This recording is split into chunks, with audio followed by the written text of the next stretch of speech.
My father suspended me until I apologized to my golden child sister. I just said, okay. The next morning, she gloated until she noticed my empty desk and resignation letter. The corporate attorney burst in, "ASHEN, tell me you didn't publish it." And what followed destroyed everything they built. Have you ever felt like you were constantly being told who you should be, while the person you actually were just faded into the background? Or worse, have you ever seen injustice so blatant that it felt like a physical punch, knowing that if you spoke up, you might lose everything? Because for years, that was my life, a quiet storm building inside me, until one day I unleashed it. And it changed everything. I didn't walk out of that boardroom because I was fearless. Honestly, I walked out because the scene unfolding in front of me felt painfully familiar, just a louder, more polished version of the house I grew up in. Our family lived and breathed medicine and business. My parents built Hartwell Medical Group from a single clinic into this massive regional network, and for as long as I can remember, our dinner table sounded more like a strategy meeting than a family meal. Right from the start, my older sister, Camila, fit perfectly into their vision. She was the golden child, everything a glossy hospital brochure would celebrate. Bright, extroverted, beautiful, the daughter who charmed nurses at 8 and donors at 16. Adults would lean down, pat her shoulder, and say, "There she is, the natural heir to Hartwell." They said it so many times, Camila started to believe it was genetic. I, on the other hand, was the quiet one. The girl who spent recess in the library, who liked numbers more than applause. I didn't cry easily, and I definitely didn't make scenes. My father called me reliable, the way you might describe a filing cabinet or a lab freezer. Useful, structured, and entirely forgettable until someone actually needed something. Whenever the family hit a snag, math problems, tax documents, insurance forms, anything too technical or tedious, it landed squarely on my lap. "Elena can handle it," they'd say. And I always could. But the things I did right? They disappeared into silence. Meanwhile, the things Camila merely attempted became family headlines. When I won my first statewide science award, Dad congratulated me, but immediately added, "You know, your sister helped us secure that new pediatric partner today." That's the kind of impact that takes the hospital higher. When I earned a full scholarship to college, he told the neighbors how proud he was, but somehow the conversation always drifted back to how charismatic Camila was becoming. And when I got into law school, specializing in healthcare compliance of all things, he shook my hand, but then he said, "Camila's leadership instincts, that's what will shape our future." Every achievement of mine seemed to exist only to frame hers. The only person who ever pushed back against this relentless imbalance was Mom. She saw me, not the version of me that was convenient for them, but the real one. She was the one who stayed up late with me during science fairs, the one who tucked handwritten notes into my textbooks. She was the one who whispered, "You don't need applause to be exceptional, Konu." She was the quiet balance to my father's relentless ambition. And then, 5 years ago, cancer took her. Swiftly, cruelly, without warning. That was the moment our family finally tipped. With Mom gone, Dad clung to Camila like a life raft, as if spotlighting her could fill the enormous space Mom used to occupy. Camila absorbed the attention effortlessly, she was built for it. I, meanwhile, became the receptacle for every frustration, every miscommunication at home, every tension at work, every fault line in the crumbling empire they were desperate to hold together. It didn't matter that I was the one quietly fixing operational problems no one else even noticed. It didn't matter that I could walk through Hartwell's back end and see every weak link before it snapped. To Dad, I was the daughter who didn't need him, the one who would be fine on her own. And somehow, that turned into permission to overlook me entirely. By the time I graduated law school and returned to join Hartwell Medical, my position was crystal clear. I was the technical child, the behind-the-scenes builder, the one who made sure the structure didn't collapse. Camila was the one on the brochures, the one giving tours to donors, the face the media featured whenever Hartwell made headlines. At family galas, Dad introduced her with a hand on her back and a proud tilt of his chin, our future chief growth officer. When introducing me, he'd gesture vaguely toward the operations team and say something like, "Elena keeps us compliant and organized." It always felt like the verbal equivalent of patting a dog's head. Even inside the company, the hierarchy grew obvious. I wrote policies. Camila cut ribbons. I negotiated complex legal frameworks. She posed for photos. I kept the hospital out of scandals. She was the one celebrated for expanding the brand. And every time someone asked why I wasn't on stage with her, Dad would laugh lightly and say, "Elena prefers to stay behind the curtain. That's where she does her best work."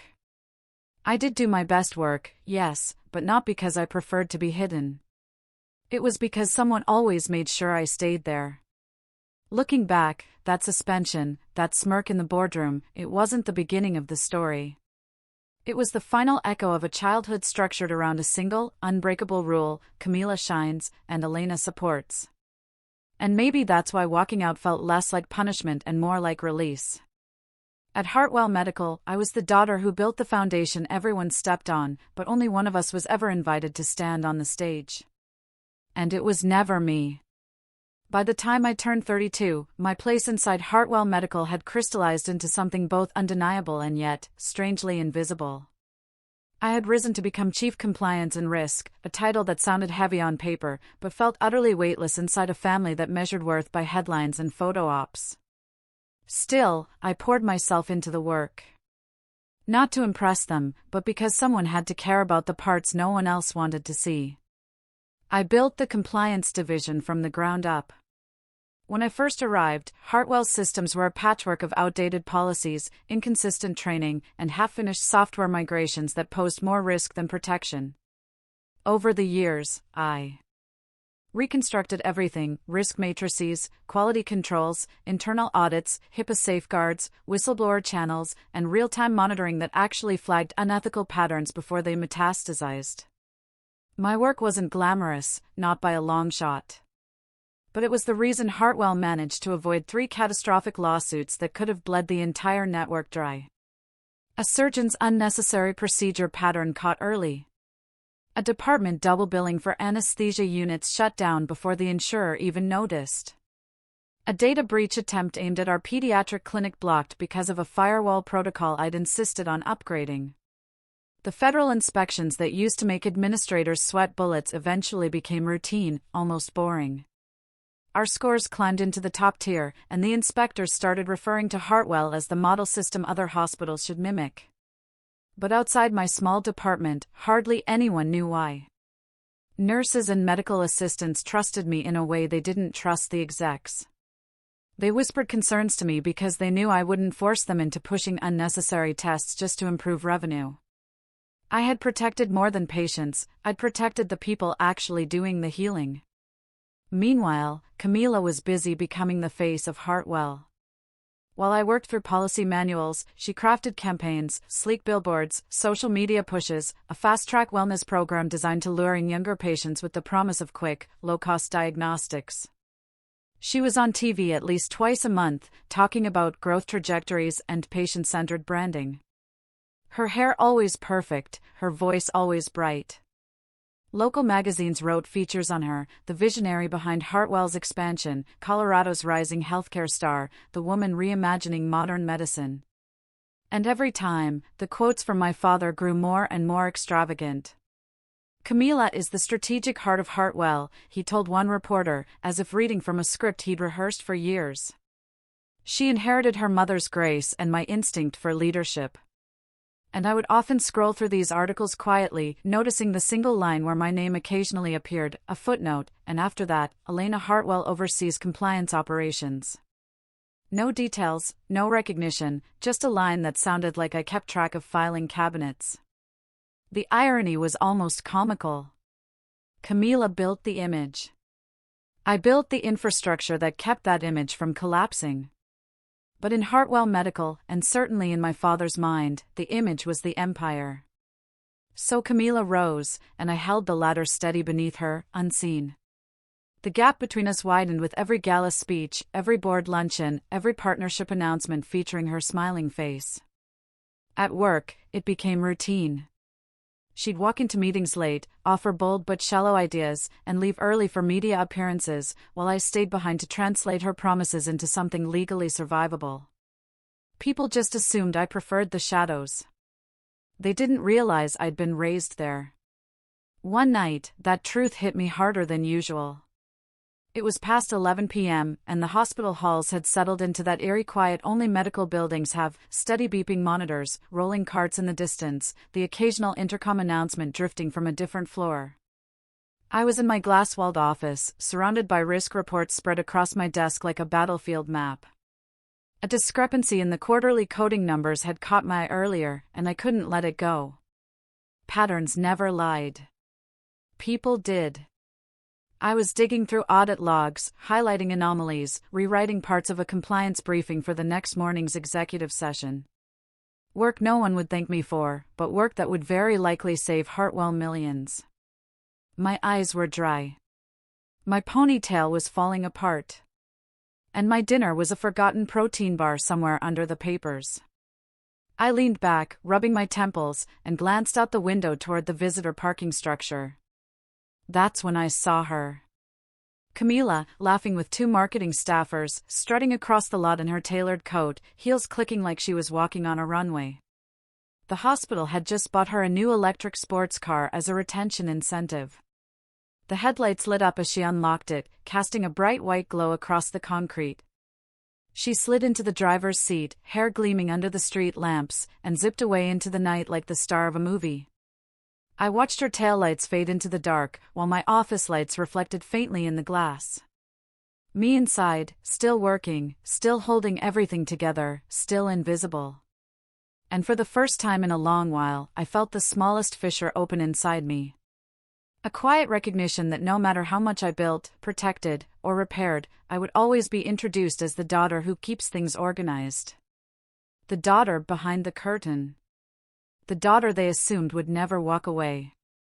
They had no idea how close they were to being wrong. The night I saw Camila glide out of the parking lot in her brand-new sports car, I had no idea how quickly the shine of her latest victory would rot once I dug beneath the surface. The first crack appeared 2 days later during what should have been a routine internal audit of our new insurance partnership, the same one Camila proudly paraded across every news outlet in Colorado. On paper, the deal was dazzling: increased reimbursements, expanded coverage options, streamlined billing workflows. But the moment I opened the contract file and began reviewing the appendices, something twisted in my stomach. The language was too polished, too vague in the places that mattered, too generous in the wrong ways. I'd seen this pattern before. I'd also watched hospitals collapse because of it. The deeper I read, the more the contract revealed its teeth. Hidden inside the reimbursement structure was a clause that encouraged upcoding, assigning higher-paying diagnostic codes for conditions that weren't severe. Another section incentivized physicians to extend patient stays under the guise of enhanced observation, even when patients were clinically ready for discharge. And then there was the quota, a chilling line tucked beneath a table of performance metrics. If Hartwell failed to meet projected revenue increases, the insurance partner could impose financial penalties or withhold bonus reimbursements. It was the kind of clause written by people who understood exactly how to weaponize desperation. Beneath the glossy branding Camila sold to the press, this wasn't a partnership. It was a trap, and one that could destroy both patients and staff. I didn't want to jump to conclusions, so I spent the next week quietly gathering context. By the third day, 2 residents, stressed and hesitant, knocked on my door. They closed it behind them and sat down, fidgeting with their ID badges. "Dr. Hartwell," one whispered, "we're being pushed to order way more imaging than we normally would.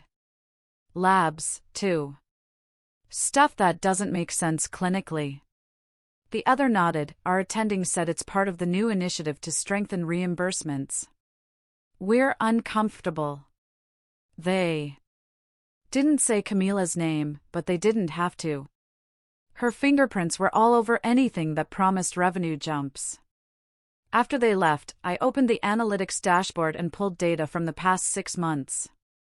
At first glance, everything looked normal, until I filtered by department. That's when the pattern hit like a punch to the ribs.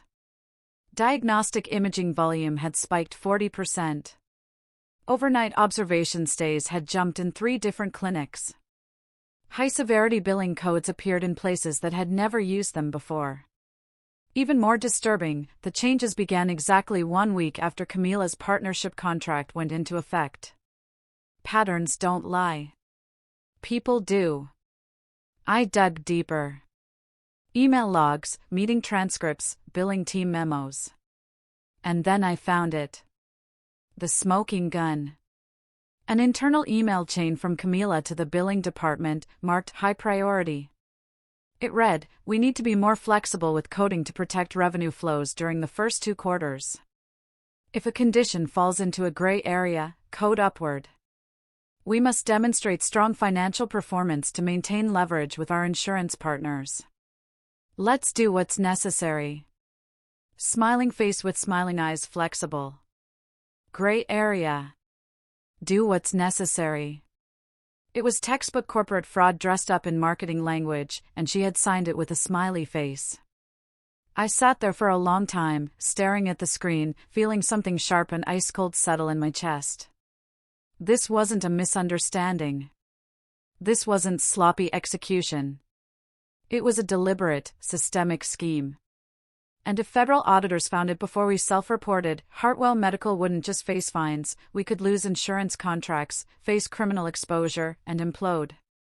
And because I was chief compliance and risk, the blame would land squarely on my shoulders. That night, I stayed in my office until after midnight, preparing what would become an 80-page internal report. It outlined every irregularity, every inflated code, every policy violation, every data trend that pointed to coordinated insurance fraud. I triple-checked every citation, every appendix, every time-stamped email. When I finally submitted the report, I didn't send it quietly. I sent it to my father, the board, and the ethics committee simultaneously. I attached a formal recommendation: 1. Immediate suspension of the fast-track reimbursement initiative. 2. A full independent audit. 3. Voluntary disclosure to regulators and insurance partners. Within an hour, my father called an emergency meeting. He didn't even look at me as I walked into the conference room. Camila was already there, red-faced and seething. The instant Dad finished skimming the report, she exploded. "Are you out of your mind? Do you realize what you've done? You're sabotaging everything Dad and I built. You always do this. You look for problems because you don't know how to handle success." Her voice echoed off the glass walls. The executives stared at the table.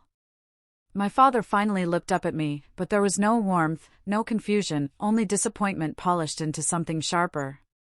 "Elena," he said slowly, "why do you insist on making everything so complicated?" Complicated? That was the word he had used my entire life. Not careful, not thorough, not ethical, just complicated. Behind his tone was an accusation older than either of our job titles, that I was the daughter who always created storms where you wanted sunshine. That I was the reason harmony broke. That if I just kept quiet, just looked away, just let it slide, everything would be easier. But easier for whom? For Camila? For him? For a hospital that was slowly turning into a machine that squeezed money out of people who trusted us? I looked at the man who had taught me to take care of patients before profits, and for the first time, I realized he didn't want the truth. He wanted obedience. And that was the moment something inside me went still. Not angry, not hurt, just still, like the calm before something irreversible. They didn't know it yet, but they had already lost me. The emergency board meeting felt less like a professional gathering and more like a tribunal, arranged for a predetermined verdict. I walked into the glass-walled conference room with my binder of evidence tucked under my arm, still foolishly believing that data, ethics, and law would matter. They didn't. Not in that room. Not with those people. The board members sat stiffly, eyes flicking between their printed copies of my 80-page report and my father's expression, as if waiting for cues on how outraged they were supposed to be. My father stood at the head of the table, hands braced against the polished wood, jaw tight. Camila sat beside him, arms crossed, her expression a perfect blend of triumph and wounded innocence. When my father finally spoke, he didn't mention the fraudulent coding, the inflated stay durations, or the smoking gun emails. He focused instead on something else entirely. "This report," he said, holding the document between two fingers as if it were contaminated, "has created unnecessary panic among staff. It's damaged team morale, undermined leadership, and jeopardized key relationships with our partners." In that moment, I realized they weren't angry that the scheme existed. They were angry I had exposed it. One board member cleared his throat. "Elena, we expect our executives to present solutions, not negativity." Another added, "Tone matters. This kind of aggressive critique can destabilize an entire department." I stared at them, unable to process how they managed to twist evidence of potential felony fraud into a conversation about my tone. Then my father delivered the final blow, with the solemnity of someone pretending to hate what he was about to say. "Elena, you leave us no choice. Effective immediately, you are suspended for 30 days without pay." He paused, letting the words settle, watching for signs that I might crumble. "And," he continued, "before returning, you will submit a handwritten apology to the board and to Camila, acknowledging your role in damaging team trust and your commitment to focusing on constructive paths forward rather than divisive criticism." Constructive paths forward. Divisive criticism. They were using corporate jargon to wallpaper over a moral collapse. Across the table, our CFO sat frozen, his gaze fixed on me. He knew everything in my report was accurate. He also knew that siding with me would cost him his job, maybe his career. So he stayed silent. Fear had eaten whatever integrity he once had. I scanned each face at the table and realized something that felt like a slow, cold exhale inside my chest. These people weren't capable of saving what was broken here. And if I stayed, I would drown with them. Outwardly, I looked like the one being punished, humiliated, isolated, painted as a saboteur. But internally, for the first time in years, something rose in me like a quiet, undeniable peak. I felt free. I lifted my eyes to meet my father's. "All right," he blinked, taken aback by the absence of resistance. I continued, voice steady, "You want to suspend me?" "Suspend me. You want an apology? You'll have a written one." The board seemed relieved, convinced I was folding, confused by how easily I accepted the punishment. But what they didn't understand was that this wasn't acceptance. It was departure. As I picked up my binder, Camila leaned close, her whisper dripping with condescension. "You'll never win, Elena. This company is in my DNA. Dad will always choose me." Her certainty would have stung once. It didn't anymore. I offered her a small, almost gentle smile, the kind you give someone who has no idea what's coming. Because in that room, in that exact moment, I made my choice. I would stop trying to save Hartwell Medical from the inside. I would stop trying to save my family's legacy. I would save the patients instead. I walked out of the boardroom without looking back, my footsteps echoing down the polished hallway. They thought they had silenced me. What they had actually done was unlock the one thing they never expected, my freedom to burn down the lies they'd built and walk away untouched. That night, my apartment felt smaller than it had in years. Walls too close, air too still, silence too loud. I sat on the couch without turning the lights on, the glow from the Denver skyline casting long shadows across my living room.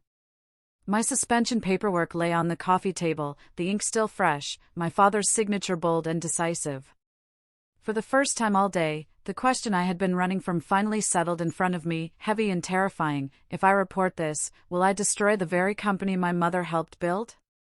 The company she believed in, the company I had spent half my life protecting? My chest tightened. Hartwell Medical wasn't just an employer. It was childhood dinners, lost weekends, memories of my mother walking the halls with her soft, tired smile. Filing a whistleblower claim felt like setting fire to a family photo album. But doing nothing? That was something else entirely. Doing nothing meant complicity.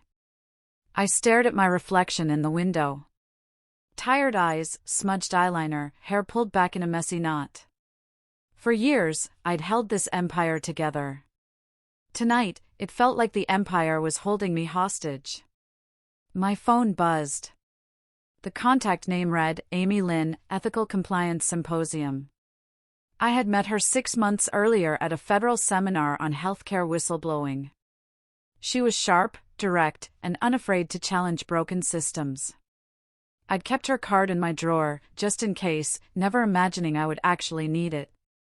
My fingers trembled only slightly as I dialed. She picked up on the second ring. Elena, you okay? No, I admitted. I think I'm about to do something that could destroy everything my family built. There was a long pause. Tell me what you found. I laid it all out, the contract, the coded pressure, the inflated diagnostics, Camila's emails, the board's retaliation, my father's suspension. Amy didn't gasp or panic. She just inhaled slowly. Elena, listen.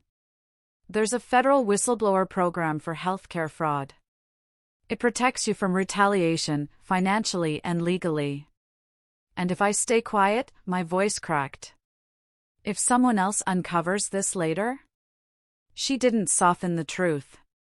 If this blows up, and it will, you, as Chief Compliance Officer, will be the first person investigators scrutinize. Silence won't protect you. Reporting will. I closed my eyes. The room seemed to tilt slightly. Elena, she continued gently. I know you're afraid, but you're not the one destroying Hartwell. You're the one trying to save the part that's still worth saving. When we hung up, the fear didn't disappear, but it did crystallize into clarity, a cold, steady kind of resolve. I stood and walked to my bedroom closet. Behind a stack of old textbooks and winter coats sat a small, fireproof safe. I'd opened it only twice since Mom died. My hands shook as I entered the combination. Inside were documents sealed in plastic, a string of pearls my mother used to wear, and a letter addressed in her delicate handwriting, for Elena. I sank to the floor, pulse hammering. Before opening the letter, I called my mother's sister, my Aunt Rachel in Seattle. She picked up half asleep, but alert the moment she heard my voice. Elena, honey, what's wrong? Aunt Rachel, my throat tightened. I think Dad and Camila are using the hospital to commit insurance fraud. Her silence was immediate, sharp. When she finally spoke, her voice trembled with something I had never heard from her before, anger. Elena, your mother suspected that one day the hospital might drift away from its purpose. What are you talking about? There was the creak of a chair as she sat up fully. Elena, your mother left behind a trust. 22% of the Hartwell shares. She placed it under your name. My breath hitched. What? Dad never said. He doesn't know, Rachel cut in. Your mother didn't trust him to use it fairly, and she certainly didn't trust Camila. The trust gives voting rights exclusively to you. Elena, you are a controlling shareholder. The room spun around me. Me? Not Camila, not my father. Me? Aunt Rachel sighed softly. Your mother told me, Elena is the only one who will choose patience over profit. If Hartwell ever becomes something I don't recognize, she'll be the one to stop it. Tears slipped down my cheeks before I could stop them. After the call ended, I finally opened my mother's letter. Her handwriting curled like the gentle cadence of her voice. If Hartwell Medical ever becomes a place your heart no longer recognizes, you have the right and the responsibility to stop it. Not through loyalty to us, but through loyalty to the people we meant to serve. Do what's right, Konu. Not what's easy. I pressed the paper to my chest. Mom had known. She had seen the future long before I did, and she had armed me for it. By the time I stood up, a deep, trembling peace had formed inside me. The kind of peace that only comes when a decision is already made. I returned to my desk, turned on my laptop, and opened the secure federal whistleblower portal. Then I opened the confidential shareholder platform used by non-executive stakeholders. One file at a time, I began uploading the internal report, Camila's emails, the statistical spreadsheets, the contract excerpts, the audit logs, everything they hoped would stay hidden. The progress bar crept forward slowly, each percentage point a quiet betrayal of the empire that had shaped my entire life. But for once, I wasn't choosing my family. I was choosing the truth. And when the final file uploaded with a soft, decisive ding, I whispered to the empty room, "All right." Morning arrived with a strange, deceptive calm. The sort of thin, pale light that slips through the curtains before the world realizes it's about to change. While I sat at my kitchen counter, drinking black coffee, refreshing my inbox every few minutes for a confirmation email from the federal portal, the other side of the city was waking up to a very different kind of morning. At Hartwell Medical Group, Camila walked through the executive entrance in 4-inch heels, humming to herself. She had chosen a jewel-toned suit that photographed well under fluorescent lights because today she planned to lead a hand-picked group of local reporters through the hospital's record-breaking revenue initiative, the same initiative built on fraudulent coding, manufactured patient stays, and the manipulation she'd proudly wrapped in bright marketing ribbon. Her assistant hurried beside her, carrying a stack of printed talking points. Camila barely glanced at them. "I'll be fine," she waved off. "I just need to make sure Dad sees the media buzz before the board meeting next week." In her mind, she had already won. She had taught her annoying little sister a lesson. She had secured the contract of her career. She had Dad singing her praises to every journalist in Colorado. Nothing, not even a 30-day suspension, was going to dim the spotlight she lived under. She reached the executive floor, still smiling. And then everything stopped. At the far end of the hallway, across from the frosted glass conference room, sat my office. Or rather, what used to be my office. The door was open. The lights were off. The desk was empty. Completely empty. Not a pen, not a sticky note, not a framed photo, not even the coffee mug Camila once mocked for being too plain. Just one envelope, placed carefully in the center of the polished wood, my resignation letter. The company laptop sat beside it, powered down. My badge had been deactivated overnight. The access logs would show my keycard going dark at exactly 2:30 a.m., the moment I walked out for the last time. A few doors away, my father stood in a small internal meeting room, holding the printed resignation letter with both hands. His eyes traced the lines over and over, as though the words might rearrange themselves into something he could accept. He had expected a fight, expected tears or anger or bargaining, expected me to plead for fairness like a child craving approval. What he got instead was 4 sharply written paragraphs and a signature that didn't tremble. His hand shook now. He didn't notice Camila approaching until she saw his face and frowned. "Dad, it's just Elena. She'll get over it." It's dramatic, but, before she could finish, the door slammed open.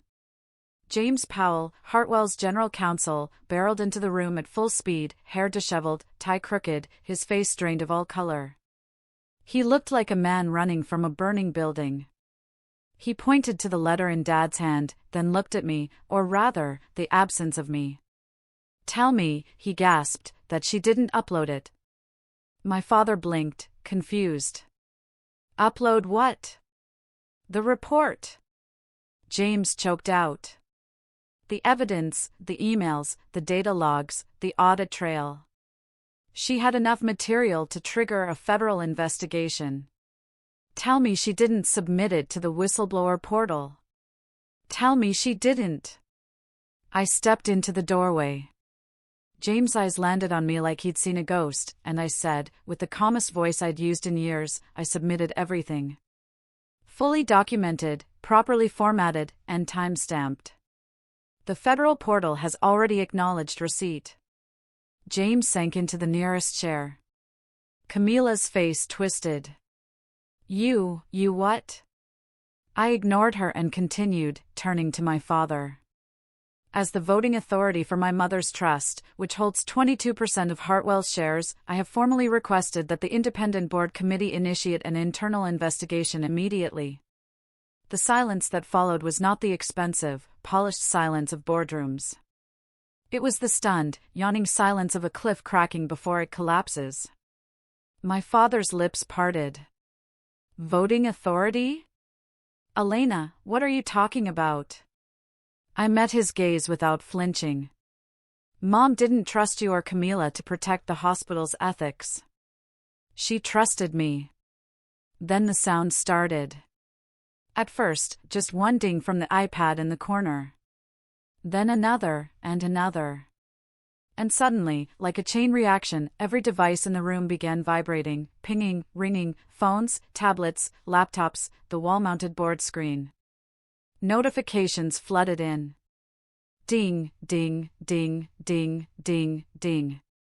James looked at his phone and paled even further. It's the Office of Inspector General, he whispered. They've confirmed a whistleblower submission involving Hartwell Medical. Another ping. The independent board members, they're calling for an emergency session. Ping. Camila is barred from attending. Ping. Compliance freeze order. All financial activities under review. Ping. Insurance partners requesting clarification on coding discrepancies. It was like watching a dam rupture in real time. Camila reached for my arm, desperate now. Elena, stop it. Fix it. You can fix this. Your compliance. You know how to make things disappear. I stepped back. I'm not your cleanup crew anymore. My father looked like someone had taken a scalpel to the foundation of his world. Elena, please. We can discuss this. Not like this. Not, I held up a hand. No. For years, you told me to stay quiet, to be supportive, to avoid making things messy. I gestured to the barrage of alerts exploding across the room. This is what happens when you choose silence over integrity. And then the final notification appeared on the boardroom screen, large and impossible to ignore. Independent board resolution, emergency investigatory hearing today, 3 p.m. Mandatory appearance, CEO Hartwell. Exclusion, Chief Growth Officer Camila Hartwell. Subject of review, blank. Camila gasped like she couldn't breathe. My father sat down slowly, resignation letter still in his hand, and I walked out, steady, collected, unbroken, knowing this was only the beginning. The emergency hearing was held behind the heaviest doors in the executive wing, thick oak, soundproofed, the kind of doors meant to shield powerful men from consequences. But today, nothing inside that room could be shielded. When I entered, the atmosphere was already tense, thick enough to taste. The long conference table, usually set with sparkling water and curated fruit bowls, was stripped bare. No hospitality, no polish, just scrutiny. My father sat at the head of the table, shoulders squared, but clearly trembling beneath the facade. Camila sat beside him, eyes wide and rimmed with smeared mascara, her composure cracked clean through. On the opposite side were two independent board members, both stone-faced, and James Powell, the general counsel, flipping through printed pages with the dread of someone preparing for an autopsy. There was one empty seat waiting for me. Not as an employee, not as the chief compliance officer they had suspended, but as a voting shareholder, the legal voice my mother had left behind. I took the seat without greeting anyone. The senior board member, Ms. Albright, adjusted her glasses and began without ceremony. We have convened this closed session to review evidence submitted to federal authorities and to evaluate internal misconduct involving Hartwell Medical Group. Ms. Hartwell, she nodded toward me, is here as a voting representative of the Lynn Hartwell Trust. My father bristled. She is also my daughter. Ms. Albright didn't blink. Today, she is a shareholder. Nothing more. Camila shifted uncomfortably. The board. Members began reading through the documentation on the table, my 80-page internal report, annotated emails, data graphs, timelines, risk assessments. The silence twisted until it snapped. Mr. Farrow, the second independent board member, dropped Camila's printed email onto the table. This message, instructing the billing team to code upward to protect cash flow. Is this your directive, Ms. Hartwell? Camila swallowed hard. It was a suggestion, a motivational note. It wasn't meant literally. It resulted in systemic falsification of medical codes, he said flatly. Patients were miscategorized. Billing records inflated. Insurance fraud indicators triggered across 3 departments. My father slammed a hand on the table. You're taking this out of context. Camila is young. She's still learning. Ms. Albright held up another page. These signatures, approving the program expansion. These are yours, Dr. Hartwell? He stiffened. I sign off on dozens of strategic initiatives every week. I trust my team. You trusted your daughter, I said quietly. His head whipped toward me. Elena, don't you dare, I didn't raise my voice. I didn't need to. You trusted her so blindly that you didn't notice she was turning Hartwell into a machine built to squeeze money out of patients who trusted us. You let her treat state and federal law like they were optional, like they were PR suggestions. The room froze. My father stood abruptly, pointing a shaking finger at me. You are destroying everything I built. Everything your mother believed in. You think you're saving this place? You are burning it to the ground. I stood too, matching his height, but not his volume. Dad, you destroyed it the moment you let Camila play CEO because she smiled for the cameras. You destroyed it when you stopped looking at patients and started looking only at branding. You destroyed it the moment you valued profit more than the law. He flinched, and for the first time, I saw fear, not of me, but of losing the empire he'd sacrificed everything for. The General Counsel cleared his throat shakily. With federal regulators now involved, Hartwell is exposed to criminal and civil penalties.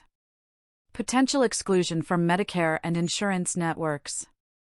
We could lose contracts, face public sanctions. Camila gasped. Criminal? That's not my fault. I did what Dad told me. He always said growth was the priority. He said I had the instincts. Camila, Ms. Albright interrupted sharply, this is not the moment to redirect blame. Camila's mouth snapped shut. The board members exchanged glances, and then the verdict came. Not emotional, not dramatic, simply administrative. In the interest of protecting Hartwell Medical Group during the federal review, Ms. Albright began, we are implementing the following measures effective immediately. 1. Dr. Hartwell will step down as CEO for the duration of the investigation. 2. Ms. Camila Hartwell will be suspended from all leadership roles and restricted from contact with billing, finance, or compliance departments. 3. Ms. Elena Hartwell is invited to serve as an independent compliance advisor to assist with restructuring. The room held its breath. My father stared at me, ghost pale. You planned this. You wanted my downfall. I shook my head. I wanted accountability. I wanted safety for our patients. I wanted us to honor the values you and Mom raised me with. My voice softened. You chose not to. Camila's chair scraped violently as she stood. Don't pretend you're the hero, Elena. You've always been jealous. You hate that Dad believed in me. I turned to her. If Dad believed in you, he should have taught you responsibility, not encouraged your recklessness. He should have taught you the law, not how to skirt it. Her face crumpled. Ms. Albright looked at me again. Your guidance would help stabilize this organization. Will you assist us? The answer was already there, waiting, solid and clear. No, I said. I will fully cooperate with federal investigators. But cleaning up the mess? That's the job of the people who spent 5 years pretending the mess didn't exist. The words dropped like stones into the silence. The board nodded. They didn't argue. They didn't plead. They understood. Camila's breathing turned shallow, almost panicked. My father collapsed back into his chair, grief settling onto his shoulders like a decade's worth of weight. And I walked out of the closed-door hearing, not as the scapegoat, not as the forgotten daughter, but as the person holding the one thing they never imagined I'd have: power, and the willingness to use it. 9 months passed, months that reshaped everything Hartwell Medical had claimed to be, everything my father believed he controlled, and everything I once allowed myself to carry alone. Federal investigations moved swiftly, almost ruthlessly. Once the whistleblower files were opened, the evidence spoke louder than any press release Camila had ever posed for. The findings were clear: systematic upcoding, manipulated patient stays, financial misrepresentation, and executive negligence. Hartwell Medical was hit with fines so staggering they made local headlines for weeks. Insurance partners severed contracts. Regulators placed the entire network under compliance monitoring.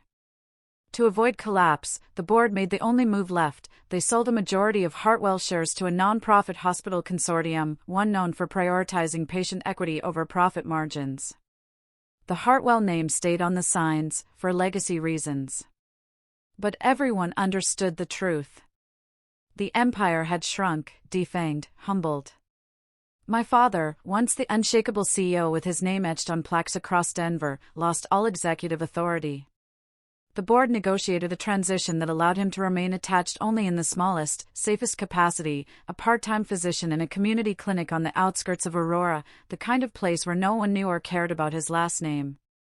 He told acquaintances he chose to return to direct patient care, but inside the family, everyone knew. His kingdom was gone, and he had helped burn it down. Camila's crash was even louder. The investigation didn't just strip her of her title, it exposed her ignorance, her arrogance, her eagerness to bend legality whenever growth projections demanded it. The golden child of Colorado healthcare, as one magazine once called her, became the executive under ethical review. Almost overnight, colleagues unfollowed her. Reporters stopped calling. Invitations evaporated. When the dust settled, she quietly left Denver and resurfaced months later in Florida, selling luxury condos for a coastal real estate firm. She looked sun-kissed and smiling in her new profile picture, but there was something vacant in her eyes, an echo of a spotlight that would never return. As for me, when the investigations formally concluded, I received calls from 5 different hospital systems, each offering me positions ranging from senior auditor to compliance chief. But the only offer that felt right came from a network of community hospitals, facilities underserved, underfunded, but run by leaders who actually listened, leaders who didn't want shortcuts or loopholes, leaders who read my resume not with suspicion, but with relief. I joined them as their director of ethics and compliance, a role lighter than any title I had held before. Not because it was easier, but because it didn't require me to carry other people's wrongdoings in silence. I slept better. I breathed deeper. I walked into work without bracing myself. My new colleagues asked for my input instead of my obedience. They included me in decision-making instead of using me as a shield. And for the first time in years, my job felt like an extension of my purpose, not a burden I had inherited. With a stable income and an emptier heart, I bought a small house on the outskirts of Golden, Colorado, one with big windows facing the mountains and a porch that caught the morning sun. I adopted a rescue dog, a scrappy mixed breed with a crooked ear who followed me from room to room as if afraid I'd disappear. I named him Milo, and he filled a quiet space in my life I didn't realize had been empty. Every morning, I drank coffee on my porch while Milo dozed at my feet, and the sunlight painted the mountains in soft amber. No board meetings, no false smiles, no weight of carrying a legacy that was never allowed to be mine. Some nights I still lay awake thinking about my mother, her voice, her letter, her trust placed in me when she knew she wouldn't be here to guide me. And every time, I whispered a quiet thank you into the dark. One evening, as I closed my laptop after finishing a compliance outline for one of the community clinics, I realized I felt something I hadn't experienced in years: peace. Genuine, bone-deep peace. In the stillness of that moment, the truth settled in with a soft, clear certainty. They thought suspending me would teach me a lesson about loyalty. Instead, it taught me the one lesson they never expected me to learn: never sell your conscience to preserve someone else's illusion. Freedom wasn't loud. It wasn't triumphant. It was quiet, steady, earned. And it was mine. A full year slipped by before my father appeared again. Not in a boardroom, not in a clinic hallway, not through a guarded email forwarded by an assistant. He came to my house in Golden on a gray Saturday morning, the kind where the clouds sit low enough to touch the mountains. Milo barked before I even reached the door, tail stiff, sensing something unfamiliar. When I opened it, the man standing there looked almost like a stranger. My father, once the intimidating, polished CEO of Hartwell Medical, now stood slightly hunched, hands tucked into the pockets of a worn jacket, hair thinner and grayer than I remembered. His eyes, once sharp with command, were softer now, shadowed with something like exhaustion or humility. "Elena," he said quietly. "May I come in?"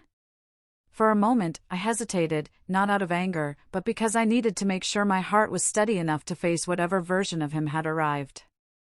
I stepped aside, letting him enter. He looked around my small living room, the books, the dog toys, the view of the mountains through the big window, and something inside him shifted. A realization. Maybe a reckoning. He sat on the couch, hands clasped. I waited. "The company," he began, clearing his throat. "It's smaller now. The new leadership brought in auditors, restructured departments, stripped away the old branding." He paused. "They even changed the logo." There was a faint tremble in his voice. "Losing an empire doesn't happen in a moment. It happens in waves. But it's still alive," he added, as if trying to convince himself. "Just different," I nodded. "Different can be good." He gave a humorless smile. "I never thought things would go this far. I didn't think your report or the investigation would lead to all of this." I leaned back in my chair. "Dad, it didn't go this far. It was already this far. You just didn't want to see it." He winced. Not dramatically, just enough for me to know the words landed. Silence stretched between us, thick with things we'd carried for too long. Then, gently, I asked the question that had been sitting in my chest for years. "Dad, did you protect Camila because she was the oldest, or because she made you feel like you were looking at a younger version of yourself?" He froze. No deflection, no speeches, no boardroom bravado. Just stillness. For a long time, longer than I expected, he didn't answer. He stared at the floor, as if searching through decades of choices for the right place to begin. When he finally spoke, his voice was hoarse. "I always thought you didn't need me." He swallowed. "You were so capable, so strong, even as a child. You solved your own problems. You solved mine." He exhaled shakily. "And Camila, she always needed something. Approval, guidance, attention. It made me feel useful. Useful." The word sat there, ancient and raw. "So I gave her more," he admitted. "More praise, more responsibility, more trust." He looked up, eyes glistening, not with tears, but with clarity. "And I didn't realize I was taking those things away from you." I didn't speak. I let him continue. "You were the strong one," he whispered. I leaned on that. Leaned too hard. And by the time I realized what I'd done, it was easier to let things stay the way they were. Easier for him, exhausting for me. I took a slow breath. "Dad, I'm not coming back. Not to Hartwell, not to fix anything, not to repair the public image. None of that." He nodded, almost expecting it. "If you want a relationship with me," I said, steady and clear, "it has to start with listening. Not negotiating, not strategizing. Just listening." My father's face crumpled slightly, not broken, but softened in a way I had never seen. A man stripped of titles, excuses, and defenses. "Elena," he murmured, his voice trembling for the first time in my life, "I regret that I let my strongest daughter become the one who had to protect herself." For years, I had imagined what it would feel like to hear him say something like that. I thought it would hurt, or heal, or satisfy some buried ache. But instead, it simply felt real. Simple. Human. A truth long overdue. I didn't forgive him in that moment. Healing doesn't happen on cue. But I let him sit there in my living room, in the quiet he'd never allowed between us before. Outside, the mountains stood steady and unmoving. Inside, something old finally shifted. 5, maybe 6 years passed, years that softened the jagged edges of everything that came before. Years that shaped my life into something I once couldn't imagine wanting. The world kept turning, and so did I. By then, I had built something new of my own. Not a hospital, not a corporate empire, but a consulting firm dedicated to the one thing Hartwell Medical had forgotten: ethics born from empathy, not fear. My company specialized in helping family-owned healthcare organizations transition leadership without repeating the quiet generational failures I grew up inside. I taught boards how to separate love from responsibility, ambition from harm, and legacy from ego. Fathers brought daughters to my workshops. Mothers brought sons. Siblings came together, not to compete, but to learn how not to destroy each other. I helped them rebuild what power and pride had eroded. And in doing so, I rebuilt parts of myself. My father attended one of my conferences for the first time on a crisp autumn morning. He didn't tell me he was coming. I spotted him only at the end, sitting in the last row, hands folded, listening with the quiet focus of a man finally willing to learn rather than lead. When the session ended, he didn't rush to the front to introduce himself or to pose for a photo. He waited until the crowd thinned. Only then did he approach, slowly, cautiously, as if he wasn't sure he had the right to interrupt the space I'd created. He didn't offer advice. He didn't apologize again. He didn't try to claim anything. He simply wrapped his arms around me in a brief, careful hug and whispered, "You turned your pain into something that helps people live better. Your mother would be so proud." It was not dramatic. It was not the climax of a movie. It was small, human, and real. And that was enough. Our relationship, not broken, not fixed, settled into something honest. We had dinner every so often, the conversations drifting between books we were reading, cases he handled at his clinic, and the tomatoes he was learning to grow in his backyard. The topics we once used as armor, business, strategy, success, were quietly retired. Hartwell Medical existed between us not as an empire or a wound. It was simply something that had happened, something we survived. He never asked me to help rebuild it. I never offered. That chapter had closed. And somewhere in those quiet dinners, in the laughter over shared meals, and the silence we no longer feared, something else grew, a reclamation of what family could be when ambition stopped suffocating it. Many nights after finishing a consultation session or reviewing governance notes, I'd sit alone in the small office of my firm. No Hartwell crest on the door, no legacy looming over my shoulder. Just my name, plain, steady, entirely mine, and a team of people who trusted me because of who I was, not whose daughter I had been. I would lean back in my chair, close my eyes, and let the stillness settle around me. And in that quiet, I found the words that felt true enough to end my story with, the words I now speak to anyone who finds themselves caught between loyalty and justice. My father wanted my apology to keep the peace, to keep the surface smooth, to keep the silence alive. I said, all right, but not to the game he set. I agreed with myself, because silence in the face of wrongdoing isn't neutrality. It's participation. Sometimes what breaks everything they built isn't betrayal. It's the truth. And sometimes the only revenge you need is to walk away and let them face the consequences of the choices they fought so hard to defend. Years after the boardrooms, the accusations, the investigations, I sit in my own office, sunlight on the desk, Milo asleep by the door, my small team laughing in the hallway. There is no title to fight for, no empire to inherit, no father's approval to chase. There is only the life I chose. And for the first time, the life that finally chose me back. No one can suspend me now. No one can silence me. No one can decide my path for me. For the first time, my future carries only one signature, my own. What about you? Have you ever had to choose between staying quiet to keep the peace, or speaking up even if it meant shattering everything?